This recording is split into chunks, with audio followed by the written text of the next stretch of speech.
You're listening to Ears Have Eyes on CJSW 90.9 FM, broadcasting from Treaty 7 territory, home to the Blackfoot Confederacy, the Tsuut'ina First Nation, the Stoney Nakoda, and Métis Nation of Alberta, Districts 5 and 6.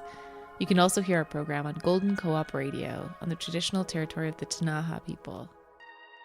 We're your hosts, Caitlin Brown and Wayne Garrett.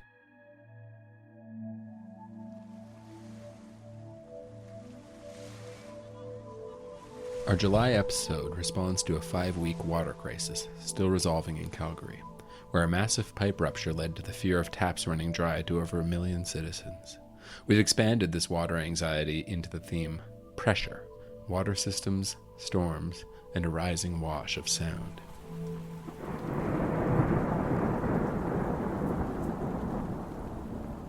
We started today's show with Building Waves 2, by musician, artist, and composer Elissa Goodrich.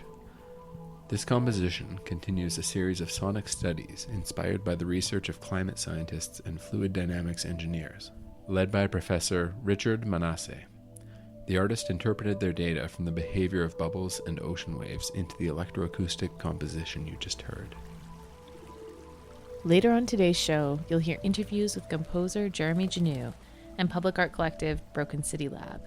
But first, here's a sound work created specifically for Ears Have Eyes by local media artist and sound practitioner Noel Begin. One Drop is an unbelievably slow sound recording responding to the water main break in Calgary, Mohkinstsis, through the falling of a single drop from the artist's roof into a water barrel. The sound of this drop was slowed to 1% of its original speed, creating a 5-minute composition minimally altered by the artist. After Noel's work, you'll hear a spoken word interlude by local Indigenous and settler poet Cobra Collins. Written and recorded during the local water crisis, Cobra's work carries the weight and fury of the moment, refined through her voice. This is One Drop by Noel Begin. Stay tuned for Making a Living as the World Burns by Cobra Collins.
I cannot girl boss my way out of this apocalypse. Manufacture clean water now that we care about clean water for everyone again.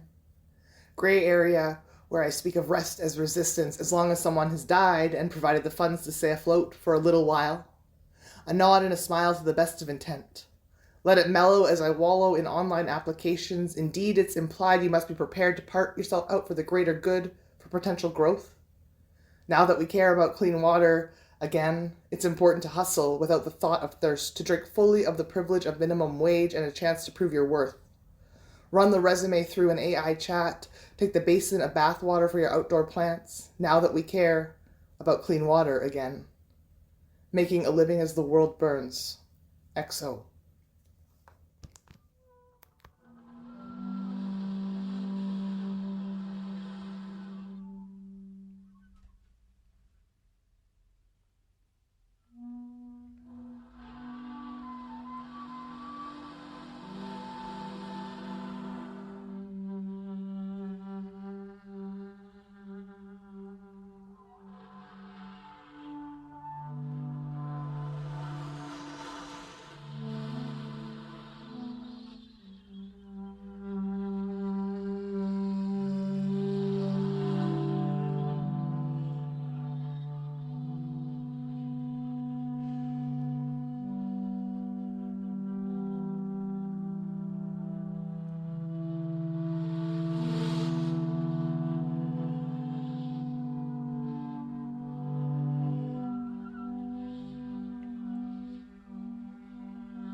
thrilled to be joined by Jeremy Gignoux here at Ears Have Eyes. He's here to feature some songs from his newer album, Odd Stillness.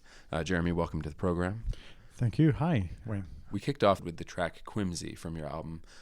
Can you intro the track, talk about who played on it, and some of the sort of feelings that you think it touches on? Yeah, so Quimsy features Jaja Ali, and she plays on it both bass flute, which is just like a flute that you would imagine, but like really long and very bassy, and it produces very woodsy and wind kind of sounds. She also plays the dizzy, which is a Chinese bamboo flute. That was one of the most relaxed consonant pieces with the pentatonic scale. But I wanted also a little bit of like fighting that relaxed state, and maybe like it's a relaxed state that you don't quite want. And Jaja was perfect for that because she's an amazing improviser, and she was really great at like within my instructions finding anything she could do that was still following the instruction, but like finding as much freedom as she could possibly, and that created that tension within that very consonant space. So we wanted to just ask you a few questions about Odd Stillness, and maybe we'll start with the inspiration for the album. I know in the notes you talk about kind of having the constraint of a hand injury that kept you from your normal musical output as a performer and a violinist. Yeah, so that's one of the main things. I found myself not able to use my left hand, which meant I could not do anything really substantial on the violin. And I also had to like create an ambient track for a dance show that I was part of, and just found myself interested in that genre that I had never really considered before. The process that you kind of invented and employed for this record, each song just briefly features a different musician that you selected on different instruments, and it's kind of as I understand it, an exploration of the sounds of those instruments and musical textures and that sort of thing. But you sort of created a system of instructions and constraints that result in kind of a randomized aleatoric composition process. Can you speak to that a bit? Yeah. So the basic concept is that every time the musician tracks, they only have one note, one single note that they play throughout the track with some instruction. So they improvise within structures. One general instruction says that they can never follow a pulse. So they can never be any sense of a beat going on. And then the instructions go from like, for example, quite long breathy notes, and then maybe shorter and getting louder. Is there a lot of space between the notes or very little? What kind of texture, different modes of playing they are. So all those instructions evolve throughout the music, and so each time they record a different note, and usually there's going to be like a group of notes that are going to have the same instruction, and maybe another couple group of notes that will have different instruction to create an arrangement throughout the piece. Were these instructions predetermined? Like, did you have a list going into the process, or were you kind of composing in a more improvisational way, where as you heard something, you'd introduce a new instruction? No, that was predetermined. For some tracks, especially the instruments that I was not as familiar with, or if there was something to figure out, like a voice, bass clarinet, or drums, we met beforehand to kind of like see what was possible, what kind of texture, how for the voice, like we really played around with many ways of using Rebecca's voice. And then once I knew that, then I created I put that on this Excel sheet. It's a flexible process like that. Sometimes things would change in studio, but that was for the most part predetermined. Because this is sort of a composition style where you are relinquishing a lot of control to the musician, but also a lot of potential to random chance and just the things that may overlap with this sort of blind overdubbing process. Were you surprised with the results you got? How did you feel about what came out of the process versus what you maybe expected going in? When we were recording, the person who recorded and the engineer and I would hear only the one track being recorded, right? So we all had the surprise at the end when we unmute everything and we play and we discover what the end result is. And that was always very fun. I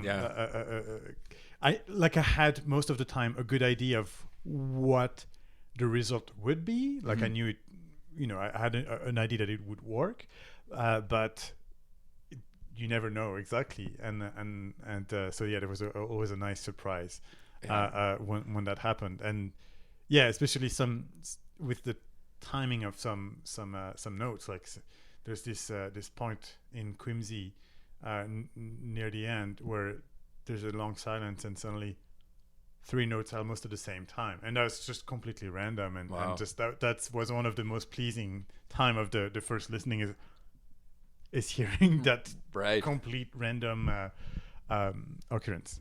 The theme of our episode this month is pressure, water systems, storms, and a rising wash of sound. Do you think that there's any connection with the theme, like in terms of the experience of listening to your record or some of the acoustic spaces it can take you as a listener? There's definitely a resonance with the term of pressure because of the way it's made. The notes don't change throughout the each piece, right? So you have either, you can call it a scale or a chord that's just continuous throughout the piece, and sometimes it's something very consonant like with Quimsy, but sometimes it's something dissonant or just never quite resolving. So that pressure, it's kind of like extended over 5 or 6 minutes and never resolving. In a way, it kind of like zooms in on that dissonance, and then after a while you might not find it that dissonant after all. Like that pressure might feel like just the normal way. The song titles for each of these tracks are kind of invented words. Can you speak to the decision and motivation of sort of taking that approach towards naming these songs?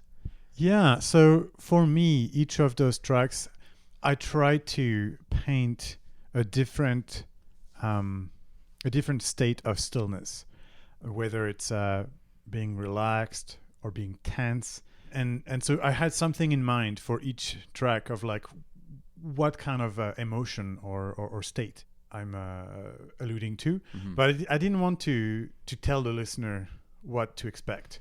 So I kind of like made some portmanteau of a few words that were maybe like description of what I thought the tracks were, but like made new words that don't mean anything, so people can make any sense that they want.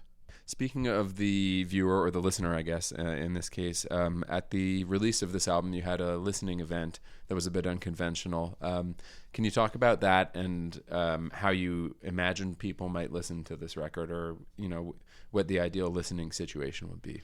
Yeah. So for the release, what we did is that we had a bunch of yoga mats laid on the floor. Everyone was welcome to lie down, close their eyes, or sit or move as well if they wanted to, and then we listened to the whole album this way. The reason I did that is because the music cannot be replicated live. It's really like the point of it is that it's recorded, so I couldn't have a live event like a listening party. Was really the main way to honor the process.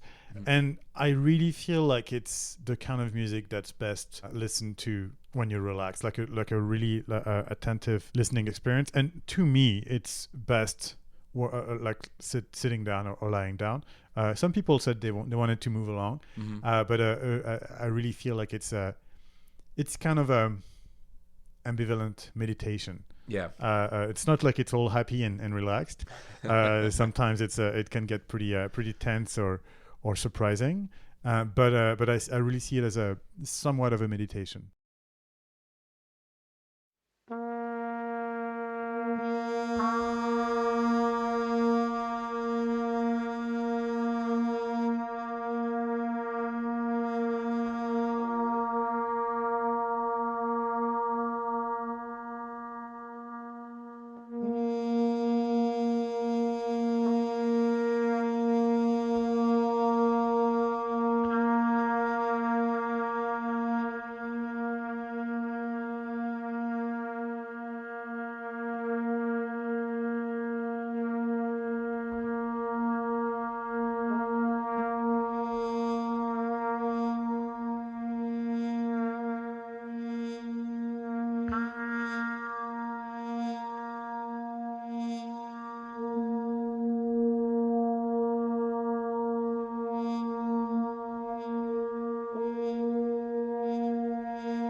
I broke a few rules here to do this one.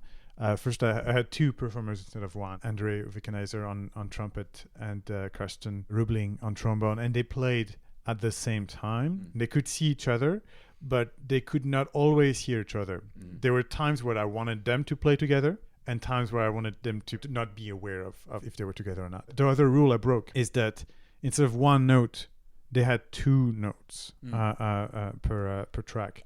And so it's kind of like this ever repeating two chords that melt in between each other. But it's based on like what in jazz we call a 2-5, which usually resolves on a 1. But it never resolves. Right. And so there's this idea of like this tension, this desire that never finishes. Can you introduce Brustred as well, which will be the last track we'll hear from the album? Yeah, so Brustred features Mark DeYoung on bass clarinet. This is one of the most dissonant, but also very, very spaced out. There's a lot of silence, a lot of sometimes only one note at a time. That was for me like a great occasion to write for bass clarinet, which is an instrument that's so fascinating and really use a lot of different ways of playing. Wonderful. Well, thanks a lot for making the time and joining us today on the program. You've been listening to an interview with Jeremy Gignoux. You can find his album Odd Stillness on Bandcamp, Spotify, other streaming services, I'm sure. Give the whole thing a listen, but I hope you enjoyed this interview. Jeremy, thanks a lot for joining us. Thank you so much for the opportunity, Wayne.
You're tuned in to Ears Have Eyes on CJSW 90.9 FM and Golden Co-Op Radio. The theme of today's episode is pressure, water systems, storms, and a rising wash of sound. In 2013 and 2014, Broken City Lab Art Collective visited Calgary to participate in a residency with Watershed Plus, a program facilitated by local artist duo Sans Façon in collaboration with the City of Calgary's Utilities and Environmental Protections, our local water utility, and Calgary Public Art. This month, Broken City Lab is returning to Calgary over 10 years later to rekindle the Bow River hotline with CADA Public Art. The collective will use billboards, online ads, and signs to promote the phone number 1-855-BOW-LISTEN. Earlier this month, I interviewed Broken City Lab collaborators Hiba, Abdallah, and Josh Babcock about their project. Here are some highlights from our interview. We had never really done a project that was surrounding an idea or a natural entity like water, right? So I think we were really interested in what that could lead to. And so we applied and we got in, and we sort of flew out to Calgary for the first part of the residency right after the really awful flood happened in Calgary. So it was a really specific, I would say, introduction to the residency and also the city. Josh and Justin Langlois, who also is working on this project with us, they had previously been in Calgary for another project, but it was my first time. So it was a really interesting intro to this residency, to this project. But that's kind of where our relationship with Calgary began. It seemed like a really strong collaboration between like city and water. You know, coming from Ontario with the Great Lakes, that authority or power that water has here is a little bit different. And so seeing the Bow and kind of like it being a river, but having and commanding a certain type of agency and space and kind of having the city designed around it, that to me really stood out when I first visited. Like it seemed like it was almost like the guiding planning principle for the city in a way. Like everything had to be built with that as the center, or at least they had to, you know, decide where bridges were going to be located and stuff like that. And also just how much different parts of the river were. Like some of it was quite wide and the water was moving quickly, and some of it was narrow, and there's some that were like rocky kind of waterfall areas. And then it was nice to see how the public infrastructure also worked its way within it. It's just interesting to see how they worked that into their urban landscape. One of the major themes that came out of our time in Calgary and our project with the Bow River was that it has this really strong presence, and we wondered what it would mean to try and give it, you know, human characteristics, because everyone seems to have such a personal relationship to it. When Broken City Lab first visited Calgary a decade ago, the residency with Watershed Plus culminated into an art exhibition at Stride Gallery called Varying Proximities. This exhibition included candy made from river water, a Bow River hotline, and a series of signs, which would later be placed along the river path at outflows in a public intervention. If you're a local person, chances are you remember some of these signs. Is the river wise? Is the river instructive? Is the river jealous? Is the river longing? And many more. Those signs were found all along the Bow and Elbow, mostly on like walking trails. So people kind of encountered them on their morning walks or on their way to work. They were produced like and fabricated by the city to look kind of like the existing outflow signs in the same shop, which, I mean, was kind of nice that we had that relationship with the municipality in that way. What we found were people were obviously very curious about them, but then over time actually became quite attached to them. So they were not a permanent artwork, and they eventually came down, and people started asking. They called the city, like, what is it, like 311 or whatever, to get information on something happening in the city. And they were asking, like, where did these signs go and what were they? And so that's actually what ended up bringing us back to Calgary, where we put out a call to, you know, photographers, nature enthusiasts, Bow River lovers to send us their favorite portraits of the river and give us a couple of lines on what their relationship to the river means to them. in exchange for that, we gave them a sign to have. So then that became a book, and we had, this great opportunity to come back to Calgary and meet some of the folks who shared these photographs with us, and then let them choose a sign to keep as their own artwork, and of course get a copy of the publication as well. The phone line came about from that other sense of like, well, how can we hear the river? And, is the river something that we can turn to for comfort or support or advice? Thank you so much for calling. Please wait a moment while we connect the Bow River to you.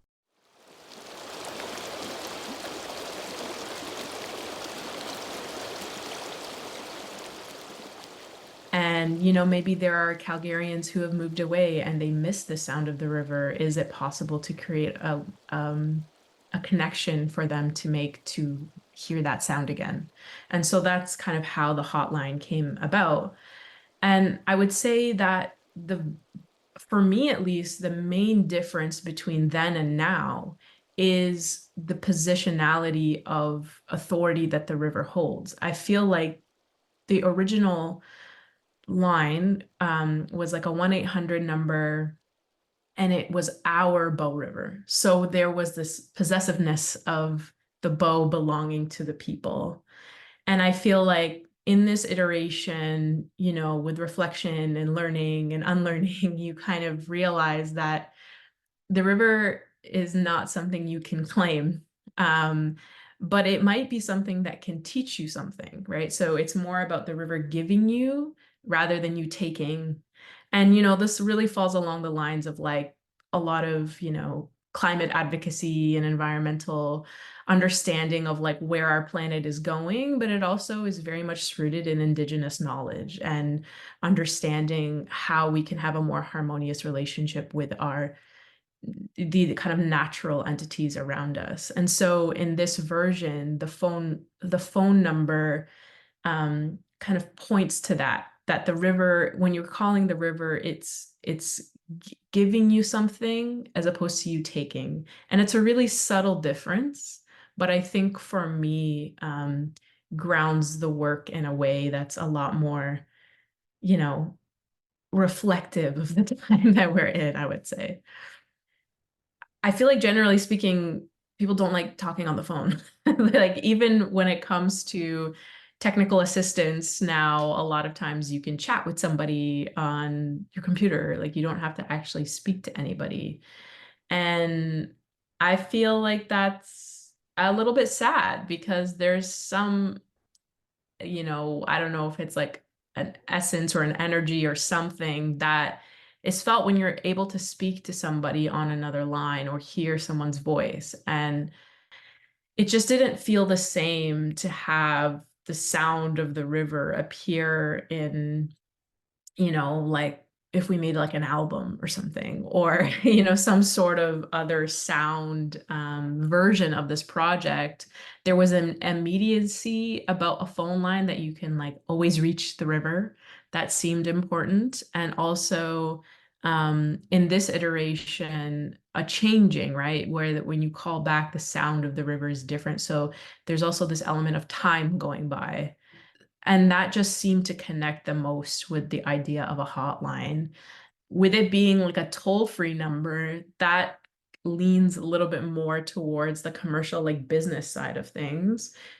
If you look at works that we've made in the past, when it comes to public art, we have oftentimes occupied those traditional, I would say, like commercial advertising spaces, and maybe reimagined ways that public art can exist within them, to change or slightly alter our perceptions on what we consume on a daily basis, right? So in a way, it's almost like a misdesigning. Like you might have to look at it twice to realize that we're not trying to sell you something. And maybe even upon that second glance, you'll still be skeptical that this isn't a number that's gonna like, I don't know, try to steal your credit card information or something like.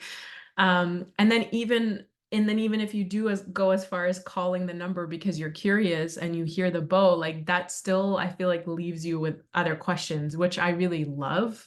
Seeing the number on a billboard with images of the river behind it. And again, these words kind of almost personifying what the river could be. I am really curious to kind of know how Calgarians see that or not see it, right? Because there's also this element of desensitization where we don't even sometimes even notice ads anymore. So that was something that we were also trying to be a little bit conscious of. I wondered if people would be more open to calling it, if you just know that it's the Bow River on the other side. It kind of takes that, like, I don't know, intimidation away. Maybe if you're just calling to hear something or to receive something, maybe it's less intimidating and maybe more comforting. And I really liked what you had said before about, maybe you could help somebody fall asleep. I would love that. If you have insomnia or have a hard time falling asleep and the sound of the river helps you, that's really lovely.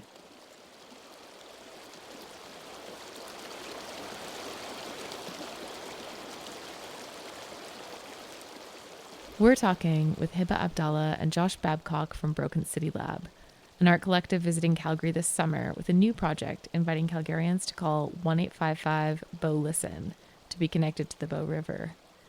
This number will appear on billboards, signs, and even in a social media campaign. You can call 1-855-BOW-LISTEN. That's 1-855-269-5786.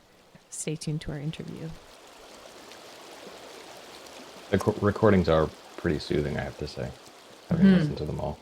I chose a bunch of locations based on aerial views of what might be kind of the most sound-intensive portions of the river. So it was recorded in early June, I believe. We hired a sound recordist to do it because all three of us are not in Calgary. I'm the furthest one by far. I'm doing the sound work, so I'm not the one that did the recording, but he was great, and they were not super close to roads because we didn't want any ambient noise if possible. But he did a pretty good job of isolating that. Well, I was an 80s baby, so the phone was a very intimate way to share information and voice with somebody for me. My main hope was to have people think less of the bow as a resource and more of like a companion or a friend. Like even the department in the city, which is probably called water resources. I just think the word resource is maybe not a great one to use for something that is finite. It's quite an indicator of a lot of things, the health of the river.